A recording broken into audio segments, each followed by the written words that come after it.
오늘도 하나님 앞에 예배하러 나온 여러분들을 주의 이름으로 환영하고 축복합니다. 우리 이 시간에 자기 스스로를 또 축복하면서 설교의 문을 열었으면 좋겠습니다. 우리 두 손을 마음에 두시고요. 스스로를 축복했으면 좋겠습니다. 함께 따라서 해주시겠습니까? 하나님은 나를 사랑하십니다. 나는 그 사랑을 신뢰합니다. 그 사랑에서 절대로 돌아서지 않겠습니다. 아멘. 끊어지지 않고 벗어날 수 없는 그 하나님의 사랑을 날마다 깊이 경험하는 저와 여러분이 되기를 간절히 소원하고 축복합니다. 오늘 본문은 우리가 잘 알고 있는 대로 마리아라는 여인, 마리아라고 하는 여인에게 수태고지가 이루어지는 말씀입니다. 수태고지라는 것이 이런 거죠. 너는 신의 아들을 낳을 거야 라는 가브리엘 천사장의 고지가 있는 말씀입니다. 여기 계신 분들 중에 마리아라고 하는 여인을 모르는 사람은 없을 것이고 누구의 어머니인지 또 모르는 사람은 없을 겁니다. 그런데 여러분, 혹시 여러분들은 이 마리아라고 하는 여인을 생각할 때에 이런 의문을 가져보신 적이 없는지 모르겠습니다. 어머니이긴 어머니인데 사람의 어머니가 아니라 신의 어머니로 살아가는 이 마리아의 심정은 어땠을까? 마리아의 삶은 어땠을까? 마리아의 마음은 어땠을까? 라는 생각을 혹시 가져본 적이 없었는지 모르겠습니다. 예수님의 어머니로 살아가는 마리아의 삶이요. 예수님은 우리가 잘 아는 대로 이 동정녀 마리아에게서 태어났습니다. 그리고 탄생되었을 뿐만 아니라 자라나셨습니다. 그렇다면 예수님을 낳은 이 동정녀 마리아라고 하는 이 여인은 하나님이신 예수님을 키우면서 어떤 마음을 좀 가지셨을까? 그의 어머니로 살아가는 삶은 어땠을까? 모든 행동, 일거수일투족이 다 좀 부담스럽지 않았을까라는 생각을 저는 해보게 되는 것 같습니다. 예수님을 낳게 될 것이라는 것도 사실 청천벽력과도 같은 소식인 거는 맞는 것인데 그 하나님을 키우면서 키워야 된다라는 그 시간을 생각했을 때에 많이 버겁지 않았을까 생각을 해봅니다. 예수님의 나이가 사실 7살이든 17살이든 27살이든 그런 것이 중요한 게 아니라 예수님은 이미 이 땅에 나실 때부터 성품에 있어서나 지혜에 있어서나 신앙에 있어서나 완전하시고 완벽하신 하나님이십니다. 예수님께서는 이 땅에 오셨을 때에 어머니 마리아와는 비교할 수 없을 정도로 완전히 다른 차원의 그런 인물이셨습니다. 그렇기 때문에 이런 상상을 해보는 것이죠. 마리아가 유대인들의 전통에 의하여서 열심히 기도를 하는데 열심히 간절하게 기도를 하는데 어린 예수님이 옆에서 기도하는 자신을 쳐다보았을 때에 느끼는 감정. 마리아는 기도의 효율을 생각해 볼 때에 내가 눈 감고 보이지 않는 하나님을 믿으면서 기도하는 것보다 하나님의 아들이신 예수님, 바로 눈앞에 있는 그 예수님, 어린 예수님이라고 할지라도 하나님이시기 때문에 그냥 차라리 어린 예수님에게 나의 간구를 이야기하는 것이 낫지 않았을까라는 생각을 또 해보게 됩니다. 때로는 마리아도 사람이니까 삶을 살아가면서 누군가에게 미혹된 적도 있을 테고 또는 누군가에게 굉장히 화가 날 정도로 분노하는 굉장히 죽이고 싶을 만큼 또 때리고 싶을 만큼 그런 일들이 일어났을 때 집에 딱 들어오는데 대문 앞에서 어린 예수님이 딱 서 계시는 거죠. 어린 예수님이 긍휼의 눈으로 쳐다보는 거죠. 지금 네가 어떤 마음을 갖고 있는지 알고 있어. 너의 이런 연약함을 알고 있어. 라는 그런 마음으로 그런 눈빛으로 쳐다볼 때 마리아의 마음은 어땠을까? 아들이지만 그래도 하나님의 아들이라는 것을 알고 있었던 마리아의 심정은 어땠을까? 예수님의 삼촌이 사가랴라고 하는 제사장이었는데요. 말씀을 가르치고 설교하는 그런 일들을 하는 사람이었는데 그냥 이 예수님이 자기 삼촌인 사가랴에게 이런 이야기 하지 않았겠습니까? 삼촌 오늘 설교 잘하고 왔어요? 라고 질문을 했을 때 사가랴라고 하는 삼촌이 어떻게 대답을 해야 했을까?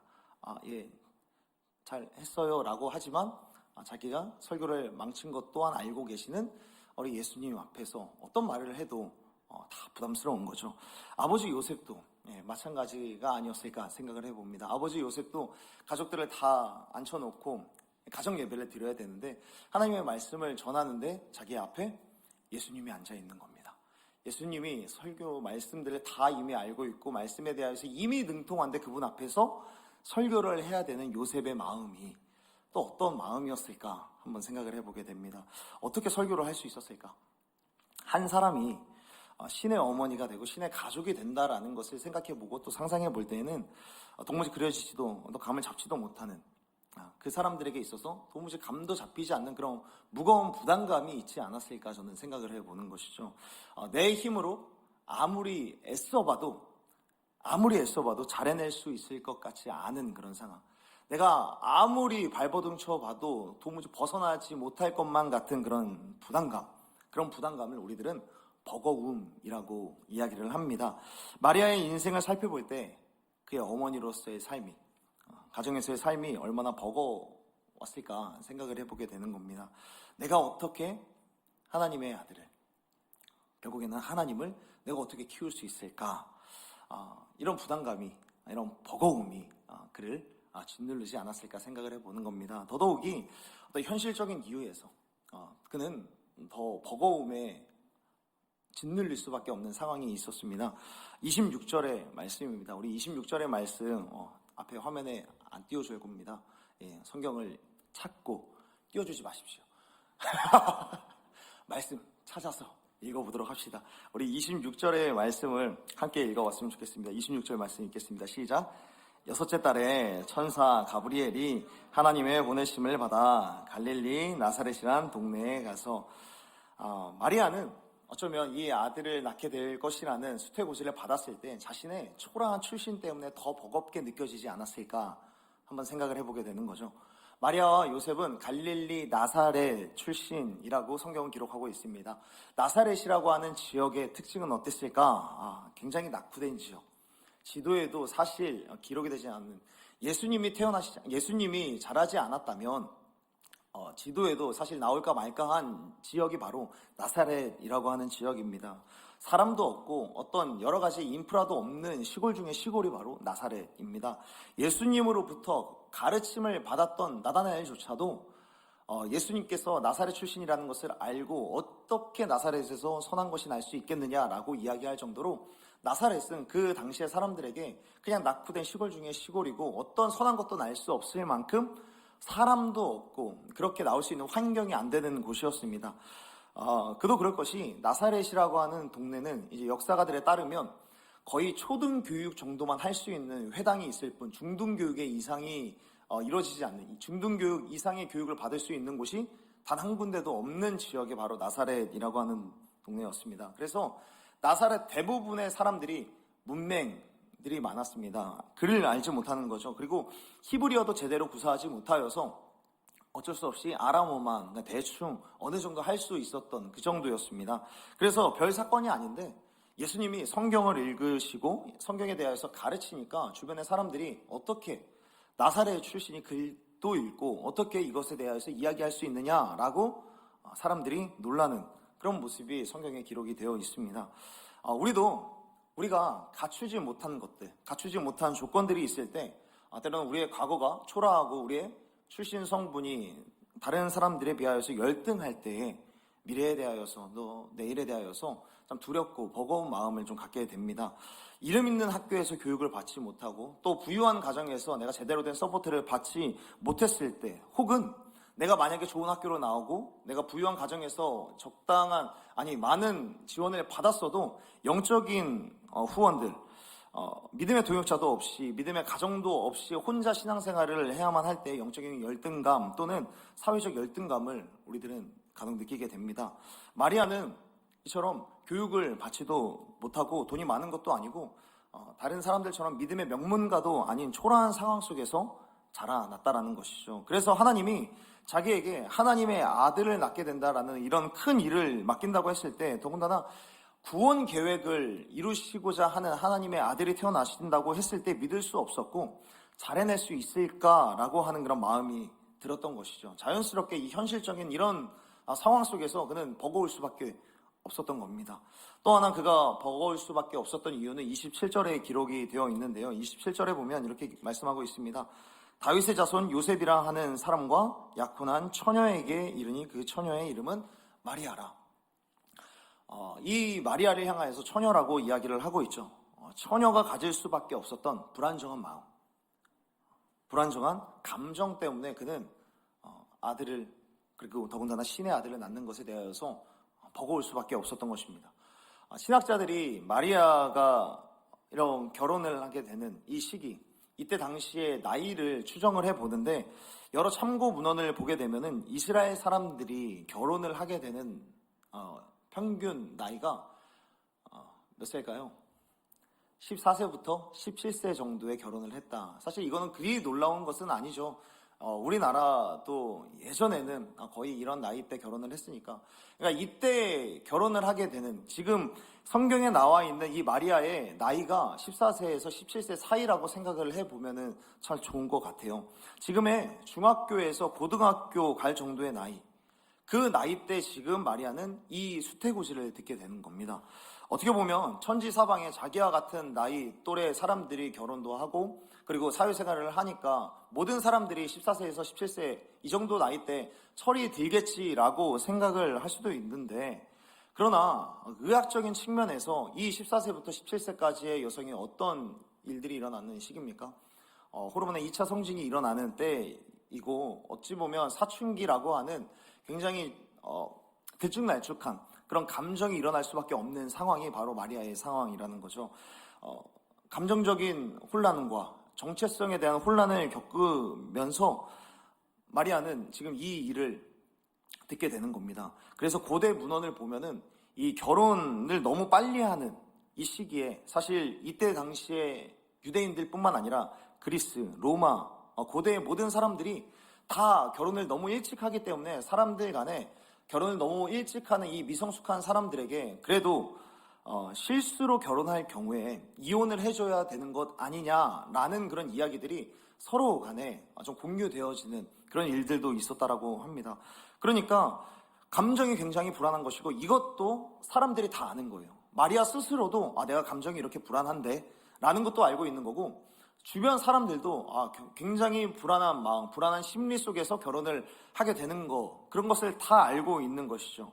여러분, 마음 가운데 불안정하고 감정이 통제되지 않으면 아무리 하나님이더라도, 하나님으로부터 어떤 미션이 주어져도 우리들은 불안한 거예요. 우리의 마음이 불안한 상태에서 하나님의 명확한 말씀이 들려질지라도 우리들은 그것에 대해서 부담감을 느끼게 되는 겁니다. 우리의 마음이 통제할 수 없고 어떤 주도권도 줄 수 없고, 우리의 영적인 호흡에 있어서나 사람들의 관계 맺는 데에 있어서 하나님의 마음으로 누군가를 용서하고 케어하는 일들, 그런 부분에 대해서 상당한 어려움을 겪게 되는 거죠. 나이가 들어도 마찬가지입니다. 나이가 들어도 자녀와의 관계에 있을 때도 당연히 그럴 것이고, 큰 병에 있을 때, 예상치 못한 일들이 닥쳐서 우리의 감정이 취약하여졌을 때 내 마음을 지키기 어렵게 되면 아무리 하나님의 말씀이 울려 퍼지더라도 그 말씀으로 내가 사명을 감당하는 그 일들이 다 버겁게 되는 그런 경우가 있는 겁니다. 나도 여유가 없는데 내가 어떻게 이런 일들을 할 수 있느냐라고 생각을 하게 되는 거죠. 마리아는 이처럼 감정적으로 심한 요동을 느끼면서 흔들리면서 이 말씀을 듣고 있기 때문에 그는 버거울 수밖에 없었던 겁니다. 또 세 번째를 이야기를 하자면, 마리아는 사람들의 곱지 않은 시선에 대하여서 신경 쓸 수밖에 없었던 것이죠. 이스라엘의 결혼에 대하여서 여러분들 이 본문으로 굉장히 많은 설교를 듣지 않았습니까? 그래서 이 이스라엘 당시의 결혼의 과정을 보면은 총 세 단계를 거쳐서 이제 혼인 관계가 성립이 되어지는 겁니다. 첫 번째 단계는 약혼입니다.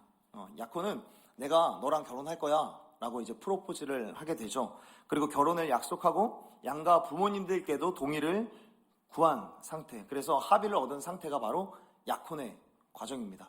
그리고 이 약혼의 단계를 넘어서면 정혼의 단계를 가집니다. 정혼의 단계라는 것은 어떤 거냐면, 두 사람이 따로 살아요.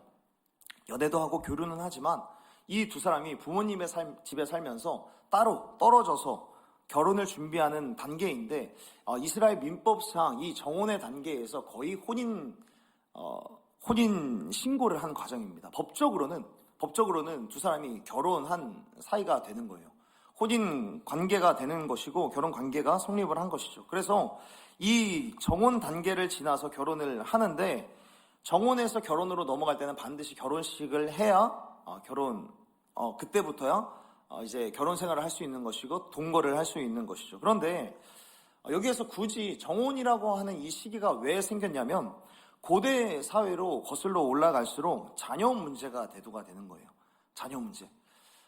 과연 이 자녀가 내 진짜 자녀인지에 대한 불안해하는 심리가 일어나게 되는 것이죠. 그래서 이때 당시에는 10개월 이상의 정혼의 시간을 반드시 가졌습니다.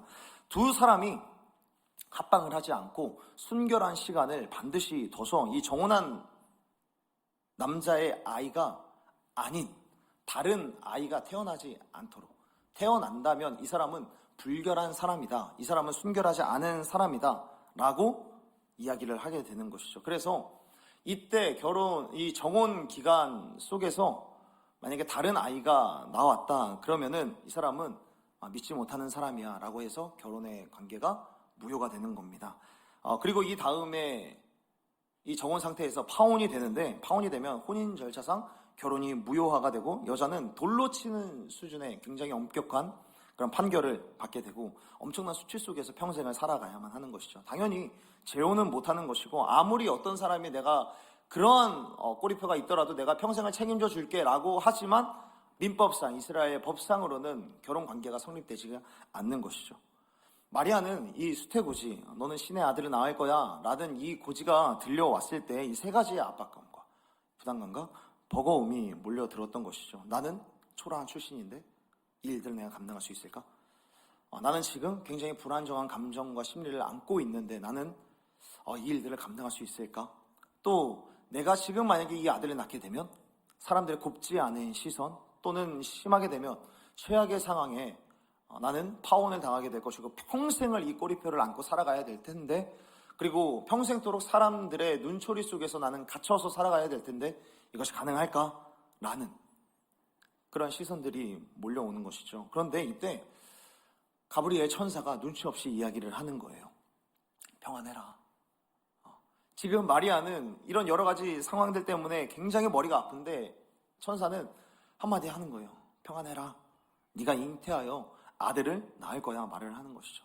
이렇게 말을 했을 때 마리아가 생각할 때 최악의 순간, 내가 아들을 낳고 사람들로부터 곱지 않은 시선과 그리고 불안정한 심리로 인하여서 이 아들을 키우는데 내가 제대로 키우지 못하는 그런 모습들이 머릿속에 스쳐가는 것, 그러한 굉장히 심각한 고민 가운데 빠져들게 되는 것입니다.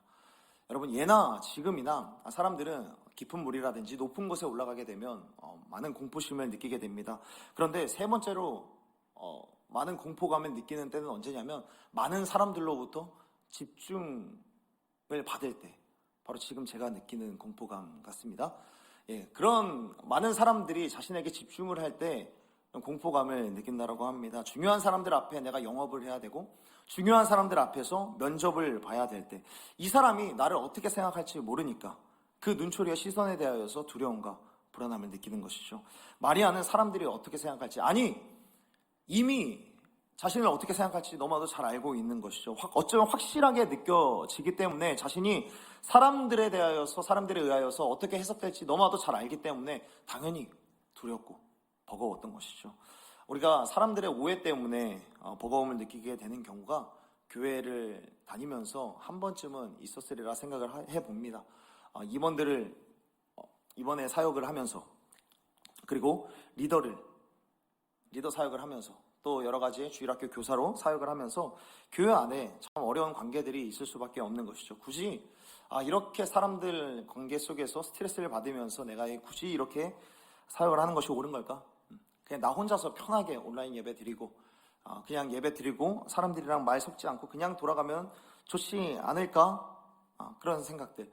직장에서 역시 나는 예수님 믿는 사람이라고 이야기를 하고는 싶은데 이걸 이야기를 하면 굳이 사람들로부터 안 좋은 시선이 들릴 것 같고, 또 이거를 숨기자니 또 내 신앙의 양심상 또 걸리고, 그러니까 이런 상황들, 여러 가지 상황들 때문에 부담감을 느끼게 되는 것이죠. 이제 막 중학생이 된 14살에서 17살 사이밖에 되지 않는 그 나이에 하나님의 선택을 받게 된 이 마리아의 삶이 얼마나 혹독했을까? 얼마나 혹독했을까 생각해 보면 마리아에게 찾아온 천사의 인사, 평안하라 라는 인사가 정말 축복이었을까 생각해 보게 되는 것이죠. 천사는 마리아에게 굉장히 모순적인 말을 하는 것만 같은 거죠. 그래서 30절에서 말씀하고 있습니다. 30절에서 무서워하지 말라. 네가 하나님께 은혜를 입었느니라. 하나님의 은혜가 너와 함께 있어. 두려워하지 마 라고 이런 말이 들려오지만 천사가 이렇게 이야기를 하지만 천사도 사실 알고 있는 거예요. 이것에 대해서 두려워하지 마 라고 이야기를 하면서 기쁜 소식이야 라고 이야기는 하지만 지금 가브리엘 천사가 구약시대 때부터 신약시대 때까지 하나님의 명령을 받고 하나님의 콜링과 하나님의 부르심을 여러 많은 사람들에게 기드온에게도 전했었고 모세에게도 전했었는데 이 이야기를 듣는 사람들마다 기뻐한 사람이 아무도 없어요. 기뻐한 사람들도 없으니까 지금 이 마리아도 하나님의 이 콜링이 당연히 버겁고 어렵고 어이없고 당황스럽고 황당한 것 이 천사도 알고 있는 거예요. 그래서 네가 어떤 상황인지 알아. 네가 무서워하고 있는 거 알아. 그래도 무서워하지 마 라고 이야기를 하는 거죠. 두려워하지 마 라고 말하는 이유는 당연히 두려울 만한 상황인 것이고 두려워하는 거 잘 알아 라고 전제한 지금 천사의 전달인 겁니다. 자신이 잘 감당할 수 있을까? 그런 버거움이 자리 잡았고 이 버거움이 자라서 마리아의 내면 가운데 이 두려움이라고 하는 이 뿌리가 계속해서 뿌리내리고 있는 그때에 우리 하나님은 이런 마리아를 그래도 내버려두지 않음을 오늘 성경은 말씀해주고 있습니다. 버거움이라고 하는 사막에 갇혀서 자신의 길을 찾지 못하고 있는 그 마리아에게 버거움과 두려움을 이겨낼 만한 하나님의 말씀을 그에게 전달을 해주는데요. 은혜의 말씀을 하나님께서 마리아에게 건네주고 있습니다. 어떻게 마리아가 이 버거움을 이겨내는지를 통하여서 우리 역시 우리 안에 찾아온 여러 가지 버거움과 두려움들을 이겨낼 수 있는 저와 여러분이 되었으면 좋겠습니다. 여러 가지 사역과 삶 가운데 버거움을 느끼는 여러분들 오늘 들려지는 이 말씀을 통하여서 한 걸음씩 더 나아갈 수 있는 저와 여러분이 되기를 간절히 소원합니다. 그 말씀이 무엇인가? 28절에서 말씀합니다. 천사가 나타나서 이야기를 하죠. 은혜를 받은 자요. 은혜를 받은 자요. 다른 말은 없습니다. 은혜를 받은 자요. 너는 은혜를 입었다라고 말씀하고 있습니다. 버거운 하나님의 부르심 가운데 하나님은 우리를 인도하셨는데 우리가 감당할 수 없는, 우리의 힘으로 돌파할 수 없는, 우리의 열정으로 짊어질 수 없는 수준의 버거운 그 사역을 걷고 있을 때 우리에게 필요한 것은 우리가 너무나도 당연하게 알고 있는 것 같지만 우리가 돌파할 수 있는 비결은 무엇이냐? 단 하나밖에 없다라고 천사 그리고 하나님께서는 이 천사를 통해서 단언하고 있는 겁니다. 무엇을 입었을 때 그것을 감당할 수 있느냐? 하나님의 은혜를 입었을 때에 우리들은 버거움의 사막에서 길을 내시는 그 하나님의 인도하심을 경험할 수 있다라고 오늘 말씀에서 우리 가운데 말씀해주고 있습니다. 사랑하는 여러분, 버거운 일이 있을 때 마음 가운데 부담감과 내가 도저히 할 수 없을 것만 같은 그런 상황에 내몰릴지라도 하나님의 은혜가 여러분들 가운데 충만하기를 간절히 소원하고 축복합니다. 버거움을 이겨낼 수 있는 힘이 하나님의 은혜밖에 없다라는 사실을 확신하고 살아가는 저와 여러분이 되기를 간절히 소원하고 축복합니다. 그렇다면 구체적인 그 은혜의 실체는 무엇일까? 주님께서 너와 함께 하신다라고 오늘 성경에서는 뒤이어서 말씀하고 있습니다. 하나님께서 하나님의 은혜로 이 버거움을 이겨낼 수 있다라고 말씀하고 있는데 그 은혜의 실체는 무엇인가? 내가 너와 함께 할 거야 라고 말씀해주고 있는 것이죠. 평안할지어다 주께서 너와 함께 하시도다 천사가 말을 하죠. 이 말씀이 무슨 의미를 갖고 있냐면 하나님이 사람과 함께 거하시고 일하시기를 원하신다라는 것입니다. 이 일을 지금 너에게 맡기는 이 일을 너 혼자 짊어지는 것이 아니라 하나님이 너와 함께 하신다라는 거죠. 단지 하나님이 옆에서 위로해주고 격려해주고 힘을 주시는 하나님, 떠나지 않는 하나님, 내 옆에 있는 하나님 그 정도 수준이 아니라 나를 지켜보고 계시는구나, 그것을 넘어서서 오늘 본문에서 하나님이 너와 함께 하시도다 라는 것은 네가 수고하고 애쓸 때에 내가 너와 함께 할 거라는 거죠. 내가 이것을 집을 때 하나님께서 같이 집어주시겠다라는 거예요. 네가 길을 걸을 때 내가 너의 발이 너무 무거워서 앞으로 못 나가겠으면 너의 발을 들어주겠다라는 거예요. 그냥 단순히 옆에서 지켜보신다 그것이 아니라 모든 일거수일투족을 같이 하겠다라고 하나님께서 말씀하시는 거죠. 하나님이 언제나 우리와 함께 하심으로써 우리 가운데 은혜가 충만하게 부어주시겠다라고 말씀하시는 겁니다. 사랑하는 여러분, 하나님이 함께 하실 때 모든 버거움과 두려움과 불안함들은 다 사라지는 줄로 믿습니다. 그래서 시편에서 말씀하고 있죠. 너희들은 어찌하여 불안해하느냐?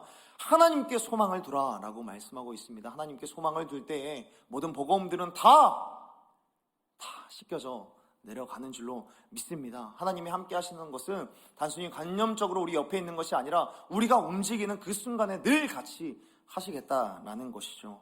그런데요, 여러분, 하나님께서 하나님의 일을 하실 때 우리와 함께 하신다라고 말씀하고 있지 않습니까? 그런데 사실 하나님이 왜 굳이 하나님의 일을 하실 때 왜 굳이 우리랑 함께 하실까요? 사실 예수님을 이 땅에 보내시고 예수님을 통하여서 하나님의 백성들을 구원하시는 그 일들 가운데 하나님의 일을 굳이 마리아라든지 사람을 통해 일하지 않으셔도 되지 않습니까? 하나님께서 이 백성들을 구원하는 데에 있어서 사람의 몸을 통하여서 안 나와도 되지 않을까요? 그냥 하나님 혼자 처음부터 끝까지 마리아를 통하여서 말고 그냥 오실 수도 있지 않겠습니까? 저는 지금까지 10년 정도 사역을 하면서 매 연초마다 늘 기도하고 슬로건으로 외치는 것이 한 가지가 있는데 늘 하나님께 이렇게 이야기를 합니다. 하나님, 그냥 하나님이 하세요. 저는 그냥 바지사장처럼 그냥 앉혀주시고 그냥 하나님께서 하셨으면 좋겠어요 라고 결론을 짓고 기도의 자리를 일어섭니다. 매년 연초만 되면 늘 이런 기도를 하게 되는데 저 역시도 그런 거예요. 늘 하나님 앞에서 사역을 하는 게 여러분들 앞에서 말씀을 전하고 한 해 동안 사역을 한다는 것이 너무나도 버거운 거죠. 주일학교 아이들과 늘 청소년들과 청년들과 함께 대하면서 관계를 맺고 그 사이에서 하나님의 말씀을 전하는 그 일들이 다 버거웠던 것이죠. 나의 역량은 여기까지인가? 참 부족한 모습을 볼 때마다 무너질 수밖에 없는 나의 모습을 볼 때마다 그냥 이렇게 할 수밖에 없는 거예요. 하나님이 하세요. 어찌 보면 목회자라고 하면 하나님이 나와 함께 하십니다. 하나님이 저와 함께 하시기 때문에 나는 할 수 있습니다 라고 이야기를 해야 되는데 그렇게 하지 못하는 거예요. 그러니까 저도 이런 마음인 거죠. 그냥 하나님이 하세요. 처음부터 끝까지 다 하나님이 하셨으면 좋겠어요. 이런 마음이 굴뚝 같은 거예요. 오늘 본문에서도 마찬가지인 거거든요. 마리아를 통하여서 낳지 마시고 마리아는 이런 마음이었을 거예요. 하나님은 모든 일들 다 하실 수 있잖아요. 그냥 나를 통하여서 낳지 마시고 그냥 저기 아무도 보지 못하는 아무도 알지 못하는 그냥 산 기둥성이에다가 그냥 몰래 아기를 낳으시고 사람의 몸이 정말 필요하다면 하나님 사람의 몸 그냥 낳지 마시고 창조하시고 아담을 지으셨던 것처럼 창조를 하시고 30년 이후에 30살의 모습을 갖게 하시고 그렇게 백성들을 위하여서 사역하시면 되지 않습니까? 라고 생각을 하는 거예요. 꼭 제 밑에서 탄생이 되고 꼭 제 밑에서 자라나야 됩니까? 그럼 부모가 힘들잖아요 라고 이야기를 하는 거예요. 서두에서 말씀드렸다시피 기도할 때 늘 예수님이 쳐다보면 부담스러운 거고 죄를 지었는데 우리가 죄를 안 지을 수 없으니까 마리아 역시도 내가 죄를 짓고 집에 들어갔는데 극렬한 눈으로 쳐다보면 어린 자식이 극렬한 눈으로 쳐다보면 괜히 부끄럽고 내가 너를 다 알고 있어. 여러분들 집에 들어갔는데 예수님이 소파에 앉아 계신다라고 생각을 해보십시오. 여러분들 잠자리에 막 들려고 하는데 예수님이 옆에 있어요. 여러분 편하게 잘 수 있으시겠어요? 내가 너무 피곤해서 10시에 잠에 들었어요. 그런데 예수님이 너무 게으른 거 아니니? 라는 눈빛으로 쳐다보는 것 같고 또 12시 넘어서 막 1시쯤에 자려고 하면 내일 어떻게 살아가려고 내일의 준비도 없이 이렇게 자는 거 아니니? 예수님 괜히 이렇게 말씀하실 것 같고 밥을 막 먹어야 되는데 기도가 너무 짧은 것 같고 지금 나한테 감사하면서 기도하고 있니? 괜히 다 모든 일들이 TV를 봐도 너무 폭력적이고 일단 예수님께서 보시면은 불편해하실 것만 같은 그런 느낌이 계속해서 드는 거죠. 모든 일거수일투족이 다 불편한데 꼭 굳이 하나님 내 가정에 예수님이 태어나셔야겠습니까? 예수님이 바로 내 앞에 있다고 한다면 그냥 인격적인 교류 없이 최대한 안 하고 그렇게 살고 싶지 않을까요? 그런데 왜 하나님께서는 이 마리아에게 나타나셔서 꼭 왜 마리아를 통하여서 예수님을 낳고, 또 그것을 넘어서서 왜 하나님은 우리 가운데 때로는 버거운 사역들을 맡기시면서 이 일들을 감당하라고 하실까요? 왜 하나님은 우리와 함께 하신다라고 말씀하시면서 우리의 모든 사역들을 감당하게 하시는 걸까요? 제가 작년 이맘때쯤에 제주도로 이제 여행을 가려고 했습니다. 휴가를 갈 예정이었는데요. 제가 조그만 오토바이를, 작고 소중한 오토바이를 타고 다니거든요. 사실 이 오토바이를 산 것도 이 제주도 여행을 위해서 바꿨습니다. 그 전에는 굉장히 허르스름한 중고 오토바이였는데 지금은 조금 새 거 같은 오토바이를 사게 된 게, 제주도 정도를 가려면은 이 정도 오토바이, 이 정도의 상태의 오토바이는 있어야 될 것 같아서 오토바이를 사고, 그리고 내가 제주도를 가서 노지 같은 데를 가서 캠핑을 하려고 이제 노지 캠핑을 할 수 있을 적당한 백도 사고 좀 여러 텐트를 사진 않았는데 여러 가지 알아보고 장바구니에다가 다 담아놓고, 근데 그 외에 뭔가를 다 담을 수 있는 것들을 다 준비를 하면서 휴가를 계획을 했었습니다. 그래서 제주도에 이것저것을 돌아다녀 보려고 여러 지도를 보고 루트도 짜고 배편도 예약을 했고, 그리고 한라산도 등산을 할 계획이 있어서 성판악 쪽으로 올라가는 그 길도 예약을 했습니다. 그런데 마침 태풍이 올라온다라는 그런 소식이 들렸습니다. 제가 월요일에 배를 타고 가야 했는데 이제 월요일부터 제주도랑 경상도 쪽에 비바람이 막 치기를 시작을 했습니다. 그래서 어쩔 수 없이 휴가 계획을 다 취소를 했어요. 제주도 계획도 취소를 했습니다. 그래서 배편도 취소를 하고 휴가를 다음으로 미루게 되었는데요. 사실 오랜만에 가는 휴가였습니다. 사실 교역자들은 1년에 한 번만 휴가가 있거든요. 그래서 그 휴가였기 때문에 굉장히 기대를 했고, 지금까지 한 번도 하지 않은 거라서 굉장히 큰 기대 속에서 오토바이도 사고 오토바이도 꾸미고 여러 가지 물건도 샀는데 굉장히 설레는 마음으로 준비를 했는데 그것이 한꺼번에 물거품처럼 사라져버린 거예요. 취소될 수밖에 없었던 거죠. 그런데 참 재밌는 사실은 그것을 다 취소하고 다 모든 계획이 엎어졌는데, 태풍이 올라와서 휴가를 취소하고 모든 일정을 다 취소해도 굉장히 기대했던 마음과는 달리 사실 하나도 아쉽지가 않았습니다. 이상하게 아쉬운 마음이 없는 거죠. 그냥 휴가를 가려다가 못 가고 그냥 집에서 똑같이 그냥 출근을 해야지라고 하는 그 마음이 오히려 더 편하게 느껴졌습니다. 한 달여를 준비한 제주도 여행이었는데 하나도 아깝지 않았어요. 왜냐하면 좀 부끄럽지만 저는 그 모든 일정을 혼자 해야만 했거든요. 혼자 그 모든 일정, 혼자 모든 여행을 다 해야만 하는 게 갑자기 생각해 보니까 외로움이 훅 몰려들었던 겁니다. 저는 사실 혼자 밥 먹는 거, 혼자 영화 보는 거, 혼자 시간을 보내는 거 굉장히 프로페셔널한 사람입니다.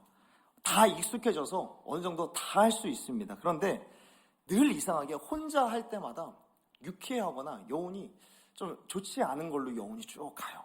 뭔가 아쉬워요. 그래서 때로는 혼자 밥을 먹어야 될 때 그냥 대충 먹어서 없애치울 때도 있고요. 아예 안 먹을 때가 굉장히 많이 있습니다. 혼자 먹어야 될 때는요. 그래서 혼자 먹어야 될 때는 거의 제가 그래서 집에 지금 제가 혼자 산 지가 한 9개월 정도 되는데 아직까지 음식물 쓰레기 한 통을 다 못 채웠어요. 그냥 중간중간에 치우다가 필요 없겠다라고 해가지고 음식물 쓰레기도 안 넣거든요. 그러니까 혼자 하는 거에 대해서 어느 정도 다 진물이 나는 거예요. 그러다가 제가 맛있는 음식을 먹으러 갈 때가 있는데 그 음식을 먹으러 가는 때는 언제냐면 사랑하는 여러분들과 밥을 먹으러 갈 때가, 그리고 사랑하는 동역자들, 우리 목사님들과 밥을 먹으러 갈 때가 제가 맛집을 가는 루트의 전부입니다. 정말 아무것도 아닌 음식이라고 하더라도 사랑하는 여러분들과 먹는다면 어떤 걸로 먹어도 좋은 거예요. 여러분들과 함께 사실 삼각김밥을 먹어도 저는 그게 혼자 먹는 스파게티나 혼자 먹는 치킨보다 훨씬 더 맛있고 더 의미가 있어요. 저는 그래서 여러분들과 밤늦게 맥도날드도 가는 겁니다. 그런 시간이 저한테 너무 좋은 거죠. 그래서 한 청년이 근무하는 파주나 어떤 천안이나 가고 싶은데 한사코 거절해서 가지 못하는 게 저기 천안에 계신 분이 계속 고개를 숙이고 계시는데 못 가고 있는 게 너무 아쉬운 거예요. 그러다가 그런 일정이 취소되면 너무 아쉬워요. 그것만큼 아쉬운 게 없어요. 그런 스케줄이 취소되면 아무리 오래 기다리고 준비했을지라도 혼자 여행 계획이 취소된 것, 그것보다 훨씬 더 아쉬운 거죠. 더 허전한 마음이에요. 음식이라든지 카페라든지 치킨이라든지 어떤 배드민턴을 친다라든지 운동을 한다든지 그런 것들이 사실 저를 기쁘게 하지는 않습니다. 이것으로 행복을 느끼진 않아요. 맛집을 가는 것 그 자체가 저를 기쁘게 하는 것이 아니라 그런 것들보다 사랑하는 사람들과, 특별히 여러분들과 함께 하는 것, 사랑하는 사람들과 어울리면서 함께 있을 때, 함께 대화할 때 몇 배 더 훨씬 행복하고 즐거울 때가 있는 것이죠. 이거는 제가 I 성향이건 E 성향이건 그거는 중요하지 않은 것 같아요. 모든 사람들이 사랑하는 사람들과 함께 하는 걸 다 선호하지 않습니까? 여러분도 그렇지 않습니까? 놀이기구를 아무리 좋아하는 사람이 혼자 놀이기구 가가지고 막 소리 지르는 사람이 어디 있습니까? 혹시 있으시면 두 손을 들지 마십시오. 그러니까 그런 사람들 없지 않습니까? 그러다가 나 혼자서 하는 것보다 그러다가 내 친구랑 놀이기구 타러 가자라고 이제 계획이 잡히면 그때는 즐겁게 놀 수 있지 않습니까? 롯데월드도 가고 맛집도 가고 에버랜드도 가고 하는 거죠. 혼자서도 여행하는 거 의미 있지만 혼자 여행하는 것보다 사랑하는 사람과 신혼여행을 가는 그 기쁨이 훨씬 더 크지 않겠습니까? 제 이야기의 결론은 이거예요.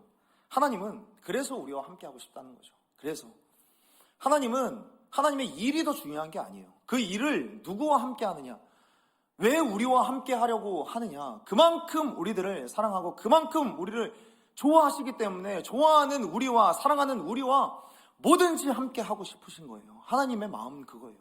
왜 하나님이 다 할 수 없겠습니까? 혼자 다 하실 수 있죠. 왜 못 하시겠습니까? 그러나 내가 사랑하는 사람과 함께라면, 내가 사랑하는 사람과 함께 일하면서 그 사람이 그 일을 하면서 성장하는 모습을 보는 것, 그 사람이 변화되어져 가는 것을 내가 지켜보는 것, 그것이 하나님께는 일보다도 훨씬 더 중요하고 값지다라고 생각을 하는 거죠.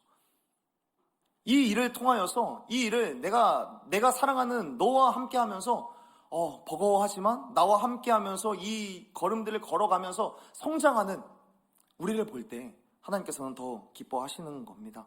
하나님이 마리아를 통하여서 예수님을 낳게 하신 이유는 단순히 성경의 약속, 다윗의 자손에서 예수가 나올 것이다 라고 했었던 그 약속을 지키시기 위함이 아니라 다윗의 자손 많잖아요.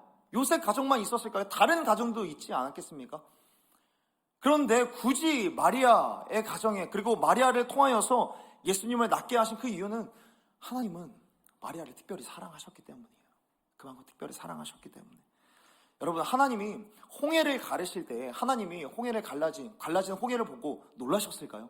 와, 야, 천사들은 다 불러놓고 야, 내가 홍해 이렇게 갈랐어, 이렇게 자랑하셨을까요? 하나님이 홍해를 갈라주신 이유가 무엇이었을까요? 하나님이 홍해를 갈라주신 이유는 아직도 모세가 이 많은 백성들을 인도할 만한 자신이 없었기 때문이에요. 모세 스스로 계속해서 자신이 없는 거예요. 내가 이 많은 백성들을 이렇게 데리고 갈 수 있을까?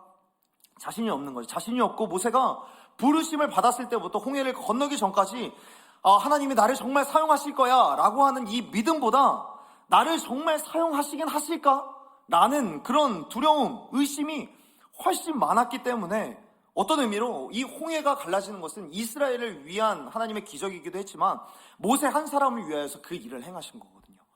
이스라엘 백성으로 하여금 이 사람이 진짜 내가 선택한 사람이야 라는 것을 보여주는 거예요. 이스라엘 사람들에게도 보여주시는 것이고, 그래서 하나님께서는 모세에게 높은 곳으로 올라가서 두 팔을 높이 들고 있어라 라고 말씀하시고, 모세가 그렇게 했을 때 이스라엘 백성들은 다 그 모습을 보면서 홍해를 건너갔습니다.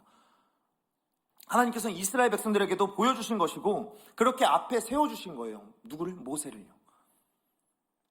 늘 자신 없어 하니까, 버거워하니까, 그래서 하나님께서는 홍해를 갈라주시는 것, 그것을 모세에게 보여주시고 많은 사람들이 또 확인할 수 있게끔 친절하게 모세의 권위를 세워주시는 것이죠. 때로는 우리가 버거운 일들과 버거운 일정들, 무슨 짓을 해도 잘 감당할 수 없을 것만 같은 그런 일들이 우리 가운데 있습니다. 우리 가운데 직면합니다. 그 위기가 닥칠 때에 우리가 반드시 기억했으면 좋겠습니다.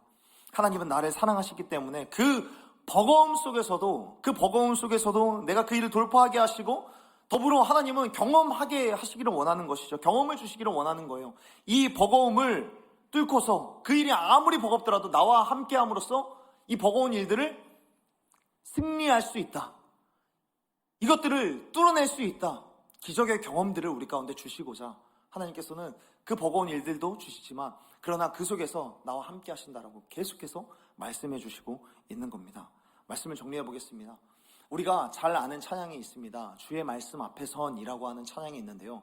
주의 말씀 앞에 선, 이 찬양이 어노인팅이라고 하는 찬양 단체의 5집 앨범인데요. 이 5집 앨범의 수록곡 맨 앞에 에필로그에 보면은 이런 글이 적혀져 있습니다. 제가 읽어드릴 테니까 한번 잘 들어보십시오. 성경은 그리스도가 머리가 되시고 우리가 그분의 지체가 된다라고 말씀합니다. 머리가 중요할까요? 지체의 손발이 중요할까요? 머리가 물론 중요하지만 손발도 중요합니다. 왜냐하면 머리가 손발이 없이 무엇을 할 수 있겠습니까? 이것은 하나님께서 전능하시지 않다라는 것이 아니고 바로 그 전능하신 하나님께서 저와 여러분들과 동역하기를 원하신다는 것인 줄로 믿습니다. 그래서 손과 발이 된 우리들이 그렇게 소중합니다. 하나님이 나를 힘들게 하려고 하는 것이 아니라, 나를 어렵게 하시려는 것이 아니라 나를 너무 소중히 여기셔서 그분에게 있어서 너무 소중한 일을 하실 때 우리를 불러주신다는 것입니다. 라고 적혀 있습니다. 하나님이 나를 정말 기쁘게 하시려고, 나를 사랑하신다는 것을 알게 하시려고 하나님에게 가장 소중한 일부를 저와 여러분에게 나누어 주신다는 것입니다. 물론 그 시작에서 그럼에도 불구하고 나는 안 하고 싶은데, 나는 이런 버거운 일 이겨낼 수 없을 것 같은데 라고 할 수 있지만, 여러분, 마리아의 인생 전체의 결말을 보았을 때 마리아가 이 일을 겪고 마리아가 인생을 다 살고 하나님 앞에 부름 받았을 때 이렇게 이야기하지 않았을까요? 저도 당황하고 무서웠습니다. 그러나 하나님이 나의 인생에 예수님을 아들로 주신 이 사건이 나 스스로 구원할 뿐만 아니라 그 무엇과도 바꿀 수 없는 축복과 행복의 조건이 되었습니다 라고 이야기하지 않을까요?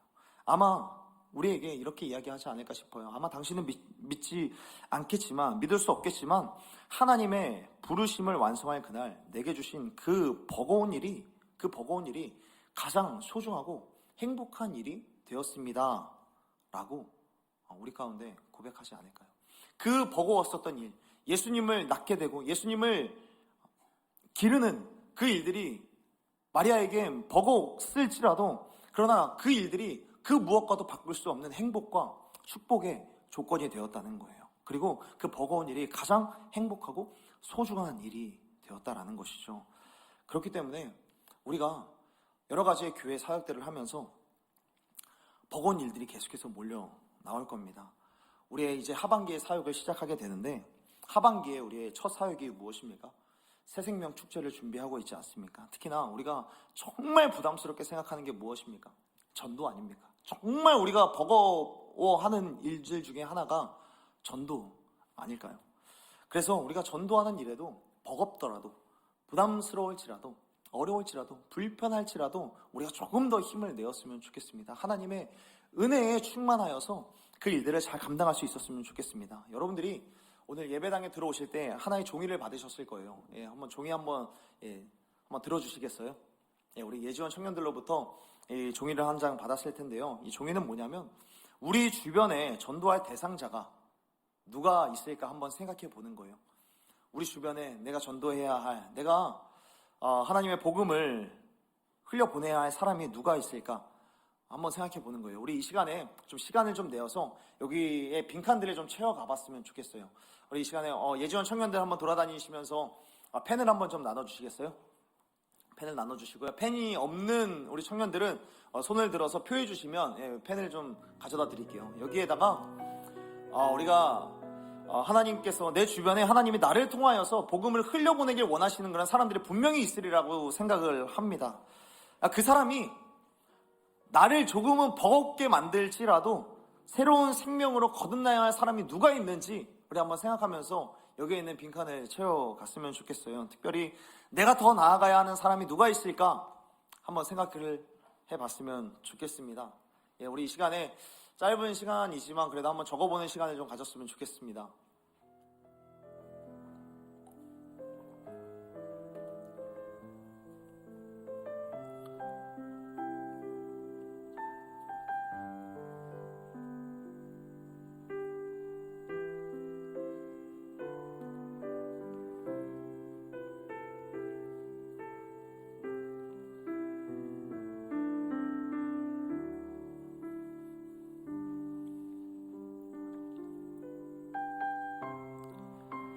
이걸 적다가도 이 사람한테 내가 할 수 있을까? 라는 그런 버거운 마음이 들지라도 그 버거움에 멈춰서지 마시고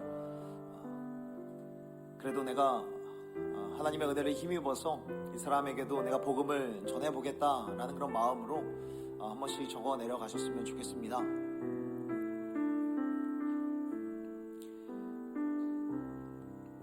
여러분들이 좀 너무나도 막연하게 생각이 날까봐 여기 관심 대상에 대해서 조금 구체적으로 적어드렸습니다. 아버지, 어머니, 친구, 이웃, 형제, 자매, 단골 상점, 단골 PC방도 좋습니다. 코노 사장님도 좋습니다. 단골 카페, 단골 식당, 미용사분들, 동료, 또 운동 모임, 친교 모임, 온라인, 여기도 한번 게임 하실 때 그냥 하지 마시고 채팅으로 한 번이라도 쳐보는 거예요. 예수 믿으세요. 한번 쳐보시는 거예요. 그리고 어떤 부모님의 안부가 날라올지 모르겠지만 그리고 여기 기타 등등 한번 여러분들의 주변에 있는 사람들을 한 명씩 생각해 보면서 적어주셨으면 좋겠습니다.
여기에서 중요한 거는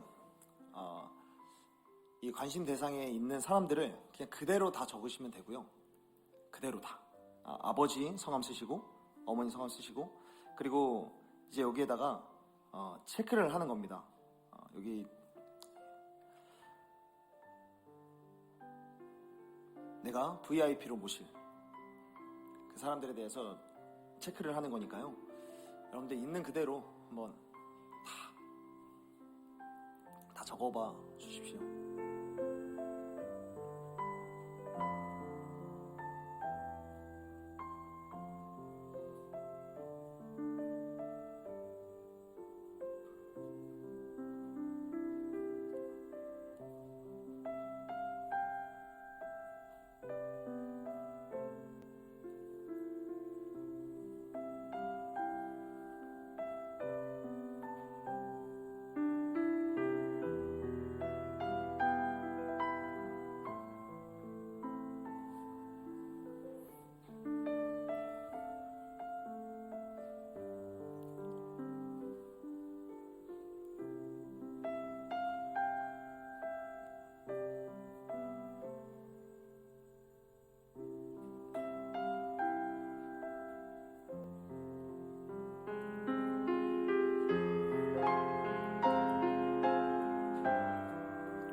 혹시 다 적으셨을까요?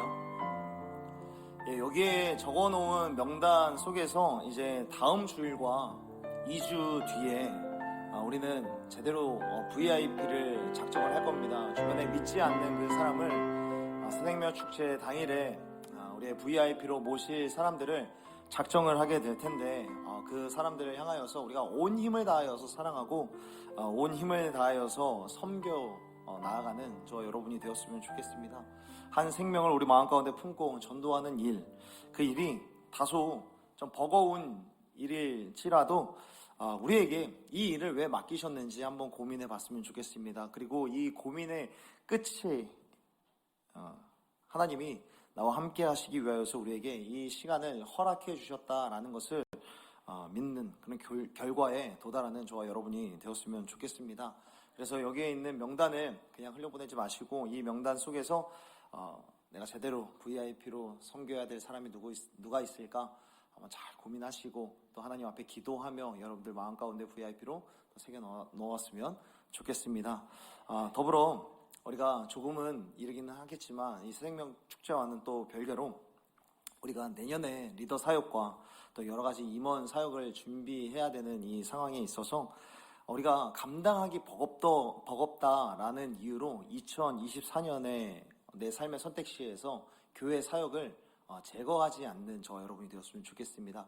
너무 감당하기 버겁다라는 이유로 내 선택지에서 삭제하지 않았으면 좋겠습니다. 내가 감당하기 버겁더라도 그 버거운 일이 우리 가운데 행복하고 소중한 일이 되고 나를 어렵게 하기 위하여서 이것을 나에게 맡기시는 것이 아니라 나를 너무나도 소중히 여기셔서 하나님에게 있어서 하나님에게 있어서 내가 너무나도 소중한 존재이고 또 나에게 맡긴 그 일이 너무나도 소중하기 때문에 나를 불러서 임원으로 세우고 리더로 세우고 부리더라는 자리로 마을 지기로 세워간다라는 사실을 믿고 2024년의 사역도 준비하는 저와 여러분이 되었으면 좋겠습니다. 이렇게 전도와 사역이라는 어떤 버거움이라고 하는 이 시간을 통하여서 오히려 용광로와 같이 우리 마음의 원석을 잘 녹여서 하나님은 우리의 삶을 보석과도 같이 찬란하게 빛나게 하실 그 계획을 갖고 있음을 믿으시기를 소원합니다. 지금 버겁지만 이 피할 수 없는 부르심 속에서 부르심을 통하여서 우리의 인생 가운데 하나님의 함께하심과 사랑을 깊게 드러내고 내 인생의 의미와 진짜 승리를 통하여서 하나님이 정말 살아계시는구나, 하나님이 정말 나와 함께 계시는구나 라고 말할 수 있는 존재로 나를 빚어가시는 그 하나님의 선하신 손길을 붙들고 함께 살아가는 저와 여러분이 되었으면 좋겠습니다.